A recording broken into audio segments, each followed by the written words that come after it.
خواجہ غریب نواز معین الدین چشتی اجمیری صاحب رحمۃ اللہ علیہ کے بارے میں کہ آپ ایک بڑے اللہ کے ولی تھے اور پیدائشی ولی تھے. آپ کو اللہ تعالیٰ نے پیدائش سے ہی مادرزاد ولی پیدا فرمایا تھا. آپ نے باقاعدہ علم دین سیکھا، پھر اپنے مرشد کریم کے ساتھ طویل عرصے تک آپ رہے، ریاضتیں کی، عبادات کیے، مجاہدے کیے، اور پھر آپ کو نبی کریم صلی اللہ علیہ وسلم کے حکم سے ہندوستان میں بھیجا گیا اور وہاں پہ آپ نے ہندوؤں کے درمیان تبلیغ دین فرمائی، اور اس وقت کے ریکارڈ کے مطابق تقریباً 90 لاکھ لوگوں کو مسلمان کیا. تو یہ ایکوریٹ تعداد نہیں ہوتی. کبھی کوئی آپ پہ اعتراض کرے کہ بھئی اچھا یہ بتاؤ کہ وہ اس وقت کون سی مردم شماری ہو رہی تھی. آج جدید ترین آلات ہونے کے باوجود کراچی کی آبادی کا پتہ نہیں چل رہا. اس وقت تمہیں کیسے پتہ چل گیا کہ 90 لاکھ لوگ مسلمان ہوئے؟ اعتراض کرنے والے ہر طرح کا اعتراض کر سکتے ہیں. تو یہ روایات سینہ بسینہ چلتی آئی ہیں. یہ تعداد کوئی ایسی نہیں کہ ایکوریٹ پورے 90 لاکھ گنے تھے، ایسا نہیں ہے، ایک اندازہ.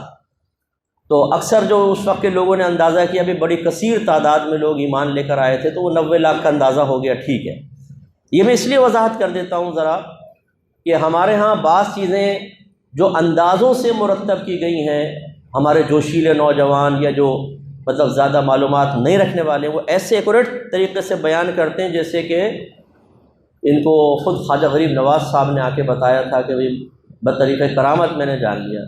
اب اس میں کیا ہوتا ہے، ان پہ ہوتا ہے پھر اعتراض ہوتا ہے تو پھر جواب نہیں دے پاتے. اس لیے اس قسم کی جو تعداد لکھی ہوتی ہے یہ ایک اندازے کے ساتھ. اس زمانے میں کوئی گننے کا رواج نہیں تھا. کیسے گنیں گے بتاؤ؟ کوئی ایسا بھی نہیں تھا کہ ایک دفتر بنا لیا، جو ایمان لایا اس کا نام لکھ لیا، اس میں دوسرا لایا نام لکھ لیا، تو بعد میں جب گنے تو 90 لاکھ بن گئے. ایسا کچھ بھی نہیں تھا. تو بہرحال یہ ایک اندازہ ہے اور اندازہ اوپر نیچے ہو سکتا ہے، لیکن بکثرت مسلمان آپ کے ہاتھ پر ایمان لے کر آئے. اور اب اجمیر شریف میں آپ کا مزار مبارک ہے اور ہر مذہب والا تقریباً وہاں جاتا ہے. ہندو آتے ہیں، مسلمان آتے ہیں، اور ایک مرکز عقیدت بنا ہوا ہے. تو اس طرح کے جو ولی ہوتے ہیں، ہم کہتے ہیں کہ جو ان کی کرامات ذرا ہمیں سنائیں، برکت کے لیے ان کو بیان کریں. میں وہاں پر بھی پھر وہی ایک ایسا بیان کرتا ہوں جو طبیعتوں کو اکثر پسند نہیں آتا ہے. ہمیں غور یہ کرنا چاہیے کہ ان اکابرین نے اللہ کی بارگاہ سے اتنا اعلیٰ مقام کیسے حاصل کیا. ان کے مزار کی حاضری اچھی خواہش ہے، چادر چڑھانا چلیں آپ کر رہے ہیں، کوئی مسئلہ نہیں ہے. ان کی نیاز پکا کے کھانا کھلائیں، ایصال ثواب کریں، اچھی بات ہے. لیکن تھوڑا سا اس طرف بھی تو غور کر لیں کہ آخر ان کو اتنا اعلیٰ مقام کیسے ملا. اللہ تعالیٰ نے کیوں ان کو اپنی بارگاہ میں اتنا مقبول فرمایا؟ الا ان اولیاء اللہ لا خوف علیہم ولا هم يحزنون الذین آمنوا وکانوا یتقون. اللہ نے خود قرآن میں جواب دیا ہے کہ خبردار، بے شک اللہ کے ولیوں کو نہ کچھ خوف ہے نہ وہ غمگین ہوں گے. ولی سے مراد دوست. لیکن کون اور اولیاء کون ہیں؟ الذین آمنوا، وہ جو ایمان لائے، وکانوا یتقون، اور وہ جو تقوی اختیار کرتے رہے. اس کا مطلب ہے صاحب ایمان ہونا. جب ہم صاحب ایمان کہتے ہیں تو عقیدہ درست ہوگا تو صاحب ایمان ہوگا نا. ایک شخص اللہ کو مانتا ہے، رسول کو مانتا ہے، فرشتوں کو، جنات کو، آخرت کو، سب کو، لیکن کہتا ہے کہ آسمانی کتابوں کو میں نہیں مانوں گا. کیا وہ صاحب ایمان ہے؟ نہیں ہے. اس کا مطلب ہے کہ جو ضروریات دین ہیں، ضروریات دین کا مطلب یہ ہوتا ہے وہ عقائد، وہ مسائل کہ جن کو سیکھیں گے، جن کو مانیں گے تو اسلام میں داخل ہوں گے، انکار کر دیں تو اسلام سے باہر ہو جائیں، وہ ضروریات دین کہلاتے ہیں. ان تمام کے علم ہوگا تو صاحب ایمان ہوگا. اس کا مطلب اشارہ فرمایا اللہ تعالیٰ نے کہ ولی جو ہوگا وہ عقائد کے باب میں بہت پختہ ہوگا. اسے تمام عقائد اس کے درست بھی ہوں گے اور اس کو عقائد آتے ہوں گے. اور دوسرا، وہ تقوی اختیار کرتے رہے. تقوی ایک وصف ہوتا ہے، قلبی وصف. یہ صفت جب کسی کو حاصل ہو جاتی ہے تو ایسا انسان متقی کہلاتا ہے. اور متقی وہ ہوتا ہے جو ہر صغیرہ کبیرہ ظاہری باطنی گناہ سے بچتا ہے، اور کبھی بتقاضائے بشریت گناہ ہو جائے تو فوراً توبہ کرتا ہے. تو معلوم ہوا، اس سے آپ ماشاءاللہ سب سمجھدار بیٹھے ہوئے ہیں، معلوم ہوا کہ تقوی متقی وہ ہوگا جسے پہلے گناہوں کی معرفت حاصل ہوگی. اسے پتہ ہوگا ظاہری گناہ کیا ہے، باطنی گناہ کیا ہے، صغیرہ کیا ہے، کبیرہ کیا ہے. پھر اسے توبہ بھی آتی ہوگی کہ توبہ کا طریقہ کیا ہے، کس گناہ پہ کیسے توبہ کرنی ہے. اگر اللہ تعالیٰ کی مالی عبادت میں کوتاہی کی تو توبہ کا طریقہ کیا ہے؟ بدنی عبادت میں کوتاہی کی تو توبہ کا طریقہ کیا ہے؟ ان دونوں سے ہٹ کر نافرمانی کی، جیسے شراب پی لی، اس میں توبہ کا طریقہ کیا ہے؟ ایسی مخلوق کو مالی تکلیف پہنچائی، مال تباہ کر دیا، اب توبہ کا طریقہ کیا ہے؟ جسمانی یا روحانی تکلیف پہنچائی ہے تو توبہ کا طریقہ کیا ہے؟ اسے سب پتہ ہونا چاہیے، تبھی تو متقی بنے گا۔ علماء نے فرمایا اگر صاحب تقویٰ سے خطا سرزد ہو جائے تو وہ متقین کی فہرست سے باہر نکل جاتا ہے، لیکن جب وہ توبہ کر لیتا ہے دوبارہ اس میں داخل ہو جاتا ہے۔ اس کا مطلب ہے متقی تو پھر وہی ہوگا نا جس کے پاس علم ہوگا۔ تو اللہ کے جتنے بھی ولی گزرے ہیں سب کے سب صاحب علم تھے، سب کے سب صاحب تقویٰ تھے۔ تو اس کا مطلب ہے جو ولیوں سے محبت کرتا ہوگا تو جو محبوب ہوتا ہے ہم اس کے راستے پہ چلتے ہیں۔ ہمارے ہیئر اسٹائل خاص طور پہ نوجوانوں کے میں عرض کر رہا ہوں، وہ زیادہ تر ہوتے ہیں فٹ بالرز، کرکٹرز، کوئی فائٹر ہوتا ہے، کوئی ہیرو ہوتا ہے، وہ اس سے متاثر ہو کے ہیئر اسٹائل بناتے ہیں، ویسی شرٹ پہن رہے ہیں، پینٹ پہن رہے ہیں، اٹھنے کا انداز، بیٹھنے کا انداز۔ کیوں جی؟ محبت ہے، محبت انداز اپنانے پہ مجبور کر دیتی۔ تو ولیوں سے اگر محبت ہے، خواجہ صاحب سے محبت ہے، تو خواجہ صاحب نے تو علم دین سیکھا تھا، خواجہ صاحب نے تقوی اختیار کیا تھا، خواجہ صاحب ہر صغیرہ کبیرہ ظاہری باطنی گناہ سے بچتے تھے، وہ اپنی والدہ کے خاص طور پہ بڑے فرما بردار تھے، وہ اللہ کے نیک بندوں کی بڑا ادب اور احترام کیا کرتے تھے۔ انہوں نے کامل مرشد کو تھاما تھا جو نیک پرہیزگار متقی دنیا سے کنارہ کش بزرگ تھے، ان کی صحبت میں رہے تھے۔ انہوں نے ریاضتیں کی تھیں، انہوں نے چلے کاٹے تھے، 40 دن داتا گنج بخش صاحب رحمۃ اللہ علیہ کے مزار پہ جلوہ افروز رہے، وہاں سے فیض حاصل کیا، تو پھر کہیں جا کے ان کو ولایت ملی، تو پھر ہمیں وہی طریقے اختیار کرنے چاہیے نا۔ لیکن ہماری محبت کہاں تک ہے؟ گول گول بوٹیوں اور زردے اور بریانی، خواجہ صاحب کی دیکھیں گھوم رہی ہے جی، دیکھ گھوم رہی ہے، الگ کوئی ایسا کچھ بھی نہیں ہے، نہ کرامت نہ کچھ، سب بیکار باتیں ایسی، ان کی کوئی حقیقت نہیں جی۔ وہ اس میں بڑا مزہ آتا ہے، کھانے میں پینے میں، منقبتیں پڑھ رہے ہیں، فضائل خالی بیان ہو رہے ہیں، یہ کوئی ناجائز نہیں ہے، سب چیزیں صحیح ہیں، دائرہ شریعت میں ہوں تو صحیح، ہمارے پاس اس کے دلائل ہیں۔ لیکن میں اللہ کا شکر ادا کرتا ہوں کہ اللہ نے ایک نیاز کھانے والے کو یہ توفیق دی کہ وہ لوگوں کو آئینہ دکھائے، اپنے ہی لوگوں کو آئینہ دکھائے۔ ہم لوگوں نے غلط روش اختیار کی ہے کہ نیاز کھائیں تو خواجہ صاحب زندہ باد، منقبتیں پڑھیں، بیانات کریں، جب ان کی پیروی کرنے کی باری آئے، ان کی سنت اپنانے کی باری آئے، ان کا طریقہ اپنانے کی باری آئے تو 2 منٹ میں عشق ہوا ہو جائے، پھر کہ خواجہ صاحب یہ سب آپ کو مبارک، اتنے کام کر تو لیے، منقبت پڑھی ہے، بیان کیے ہیں، اس میں بیٹھے پوری ہوئی رات، دیگے کی دیگے کھا گئے، ہم لوگ چٹ کر گئے، اتنا بڑا کام کوئی معمولی کام ہے؟ آپ نے 90 لاکھ لوگوں کو مسلمان کیا، ہم 90 لاکھ سے زیادہ دیگے کھا گئے، کام ہے بھائی، کیسا نہیں ہے؟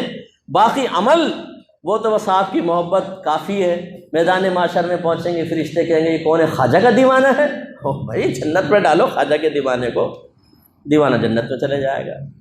بھائی کو اس پہ شرعی دلیل ہو تو پیش کرو کہ خواجہ صاحب سے محبت کرو، پھر بے نمازی رہو، داڑھی رکھو نہ رکھو، ماں باپ کی آنکھوں میں آنکھیں ڈال کے نافرمانی کرو، ماں بہن کی گالیاں بکتے رہو، لڑکیوں سے دوستی کرتے رہو، حرام کماتے رہو، لیکن صرف یہ کہو میں تو خواجہ کا دیوانہ ہوں۔ وہ قوالی پڑھ دے، میں تو خواجہ کی دیوانی ہو، صاحب وہ دھمال مست ہو گیا بھائی، قوالیاں سنتے سنتے مست ہو جائیں گے آنکھیں بند کر کے، جیسے اب بس یہ تو مستی کے اندر 7ویں آسمان پہ پہنچ گیا ہوں، عرش کا پایا پکڑا ہوا ہے میں نے، فرشتے میرے چاروں طرف قابل رشک نگاہوں سے مجھے دیکھ رہے ہیں۔ قوالی ختم ہوئی، ہوش میں آیا، ایک ماں کی گالی دے دی، ارے بھائی یہ کیا کر رہا ہے بھائی؟ تو ابھی تو بڑا پہنچا ہوتا 7ویں آسمان پہ، بڑا ولی کامل نظر آ رہا تھا، ابھی ماں بہن کی گالیاں بکنے لگا ہے۔ یہ شیطانی دھوکے ہیں اور کیا ہے؟ تو خلاصہ کلام یہ ہے کہ عقیدت بہت اچھی چیز ہے، پیار بہت اچھا ہے، میں نہیں کہتا ہوں یہ بالکل بیکار ہے، نفع دے گا، یہ بھی نفع دے گا، لیکن پیار وہ ہو جو صحابہ کرام کو نبی سے پیار تھا، پیار تھا نہ تھا، عشق تھا نہ تھا، لیکن اس عشق کا انداز کیا تھا؟ کیا انہوں نے اللہ کی نافرمانی کی؟ نہیں۔ کیا اللہ کی رحمت کا ناجائز یقین اپنے دل میں پیدا کر کے نافرمانی کا راستہ طے کیا؟ نہیں۔ انہوں نے اطاعت رسول کی، اللہ کی اطاعت کی، انہوں نے سرکار کی پسند پر اپنی پسند کو قربان کیا، سرکار نے جس چیز کو ناپسند کہہ دیا اس کو انہوں نے ناپسند کیا۔ یہ محبت چاہیے، محبت کا یہ والا انداز چاہیے، یہ انداز نہیں جو ہم نے اپنایا ہوا ہے کہ محبت محبت محبت کے نعرے لگائیں اور تمام کام ہمارے سرکشوں والے ہوں، ایسے غلام جو نافرمان غلام ہیں ان کے والے اعمال ہوں، اور بدلہ ہم وہ متوقع رکھیں، اس کی توقع رکھیں جو صحابہ کرام نے اطاعت کے بعد انعامات حاصل کیے کہ وہ مل جائیں گے۔ تو ایسا نہیں ہونا چاہیے۔ ہاں اللہ کی رحمت بہت بڑی ہے، اللہ چاہے تو کسی کو سبحان اللہ پہ بخش سکتا ہے، لیکن اس قسم کی باتیں کر کے اپنے آپ کو بھی مطمئن کرنا، دوسروں کو مطمئن کرنا اور اللہ کے تمام قوانین کو معمولی سمجھ کر چھوڑ دینا، یہ کبھی اچھی چیز نہیں ہے۔ تو خواجہ صاحب کا یہ مہینہ کہلاتا ہے رجب کا مہینہ، اس میں آپ خواجہ صاحب کے مناقب پڑھیں، ان کے فضائل بیان کریں، نظم میں نثر میں کچھ کھانا وغیرہ بنائیں گھر میں اللہ کے لیے۔ نیاز کا تصور کیا ہے اچھی طرح سمجھیے گا، بعض لوگ پتہ نہیں کیوں اس کو ناجائز سمجھتے ہیں۔ نیاز کا تصور کیا ہے پہلے سمجھ لیں کہ نیاز، نظر، یہ ایک تحفے کا نام ہے۔ جب پہلے بادشاہوں کی خدمت میں کچھ پیش کرتے تھے نا، کہتے تھے حضور ایک نیاز آپ کی خدمت میں پیش ہے، کچھ نظر کرنا ہے، اس تحفے کو کہتے تھے۔ تو جب ہم اللہ کے ولیوں کی بارگاہ میں کچھ تحفہ پیش کرتے ہیں تو اس کو نیاز اور نظر سے تعبیر کر دیتے ہیں۔ بس یہ ایک تو اس کا مفہوم ہے۔ یہ ہے کیا؟ کوئی کھانا وغیرہ جیسے بناتے ہیں وہ صرف اللہ کے لیے بنے گا۔ کھانا کس کے لیے بنے گا؟ اللہ کے لیے۔ ثواب کون دے گا؟ صرف میرا رب دے گا، ولی نہیں دے گا۔ نہ ہم ولی کے لیے کھانا بناتے ہیں نہ ولی ثواب دے گا، ثواب صرف میرا رب دینے والا ہے، وہی دے گا، وہی قبول کرتا ہے، وہی رد کرتا ہے، میرا رب کی مرضی۔ ہاں ہمیں یقین ہوتا ہے، حسن ظن ہوتا ہے کہ اللہ تبارک و تعالی ہمیں جو اس کے بدلے میں ثواب دے گا وہ ہم پھر بزرگ کو ایصال کر دیتے ہیں، بھیج دیتے ہیں۔ وہ بھی صحیح حدیثوں سے ثابت نہ ہوتا تو ہم اپنے پاس سے تو نہیں کر سکتے تھے دینی معاملات۔ نبی کریم نے صحابہ کرام کو اجازت دی ہے کہ اپنے والدین کے لیے آپ ثواب جاریہ کریں، ان کو ثواب ایصال کریں، کثیر حدیثیں موجود ہیں۔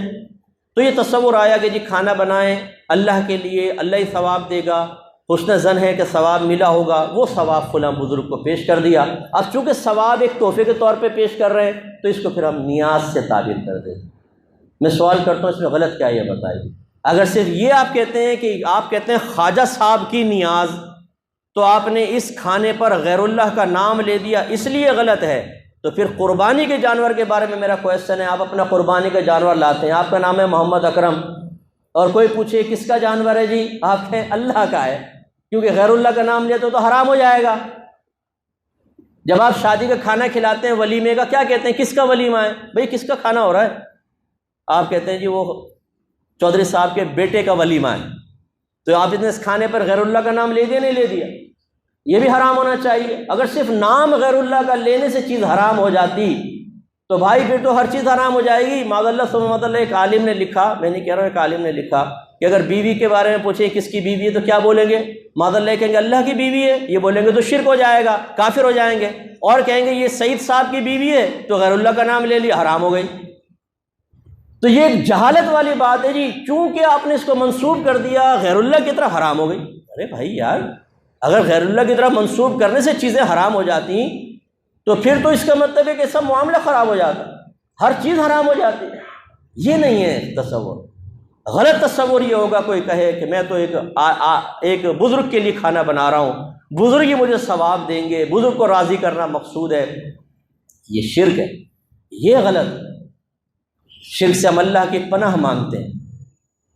تو شرک کے قطع کما کے لیے ہم کافی ہیں، اللہ کا بڑا کرم ہے، کسی کی غیر کی ضرورت نہیں ہے، ہم اپنے لوگوں کو بچانے کے لیے کافی ہیں انشاءاللہ، شرک میں مبتلا نہیں ہونے دیں گے۔ لیکن جو غیر شرک کو شرک کہے اسے بھی پیار سے سمجھائیں گے کہ شرک تمہاری طرف ہی لوٹ کر آئے گا، اس لیے کہ اللہ کے نبی نے ارشاد فرمایا کہ جو کسی مسلمان کو کافر کہے اور وہ کفر کا اہل نہ ہو تو کفر کہنے والے کی طرف لوٹ آتا ہے۔ علماء نے فرمایا اس کا ظاہر تو یہی ہے کہ جو کسی مسلمان کو کافر کہے اور وہ کافر نہیں تو کہنے والا خود کافر ہو جائے گا۔ سمجھ نہیں آیا؟ تو یہ بہت خطرناک چیز ہے۔ اب میں تو نیاز کا قائل ہوں، اور بھی ہزارہ امام نیاز کے قائل ہیں۔ سوال یہ پیدا ہوتا ہے، آپ کہتے ہیں نیاز شرک ہے، پھر مشرک کے پیچھے نماز بھی پڑھ لیتے ہیں، یہ بڑی حیرت انگیز بات ہے۔ اب سوال یہ پیدا ہوتا ہے جو مشرک امام بیٹھا ہوا ہے اس کے پیچھے آپ نماز پڑھ رہے ہیں تو بتائیں اسے مشرک سمجھا کہ نہیں سمجھا؟ آپ کے نزدیک تو مشرک ہے، اگر مشرک آپ نے نہیں سمجھا تو پھر مشرک کو غیر مشرک کہنا، اس کا مطلب اس کے عقیدے ٹھیک کہہ رہے ہیں آپ گئے کام سے۔